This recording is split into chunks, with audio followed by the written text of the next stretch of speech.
Ndugu wa Tanzania, naitwa Kanali Bernard Masala Mlunga, kaimu mkurugenzi wa habari na uhusiano, Jeshi la Ulinzi la Wananchi wa Tanzania. Jeshi la Ulinzi la Wananchi wa Tanzania linautaarifu umma wa Watanzania kuwa linaendelea kufuatilia kwa karibu na kutathmini hali ya ulinzi na usalama nchini katika kipindi hiki cha kuelekea uchaguzi mkuu unaotarajia kufanyika tarehe 28 na tarehe 29 mwezi Oktoba mwaka 2025 kama ilivyotangazwa na Tume Huru ya Uchaguzi nchini na Tume ya Uchaguzi Zanzibar.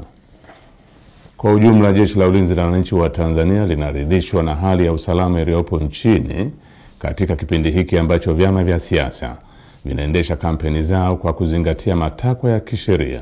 kuheshimiana na kuvumiliana kunakooneshwa kupitia kwa wagombea wao wa ngazi za urais, ubunge na udiwani. Jeshi la Ulinzi la Wananchi wa Tanzania linaviomba vyama vya siasa kuendeleza hali ya amani na utulivu wakati wote wa kampeni, kupiga kura na baada ya kupiga kura. Katika hatua nyingine, Jeshi la Ulinzi la Wananchi wa Tanzania linalipongeza Jeshi la Polisi na vyombo vingine vya usalama kwa jinsi vinavyoendelea kusimamia hali ya usalama katika kipindi hiki cha kuelekea uchaguzi mkuu. Aidha, jeshi linawapongeza wananchi kwa kuendelea kutumia haki yao ya msingi ya kushiriki kwa amani na utulivu katika kusikiliza sera za vyama mbalimbali kupitia mikutano ya hadhara inayoendelea kufanywa na vyama vinavyoshiriki uchaguzi mkuu kwa ngazi mbalimbali ili kuwachagua viongozi watakaowaletea maendeleo.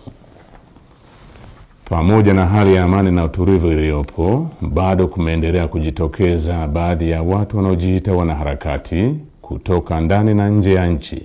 kutumia mitandao ya kijamii kupotosha umma kwa kuweka maudhui yenye kuleta uchochezi kwa kulihusisha Jeshi la Ulinzi la Wananchi wa Tanzania na siasa ili kutimiza azma yao ya uvunjifu wa amani.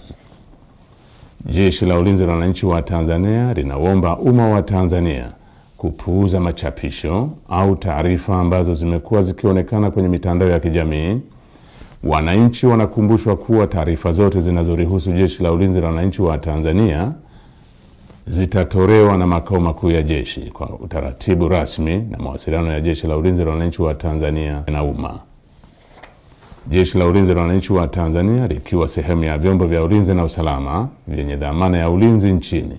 ninapenda kuhakikishia Watanzania wote hali ya amani, usalama na utulivu katika kipindi hiki cha kuelekea uchaguzi mkuu, wakati wa uchaguzi na baada ya uchaguzi mkuu. Asanteni kwa kunisikiliza.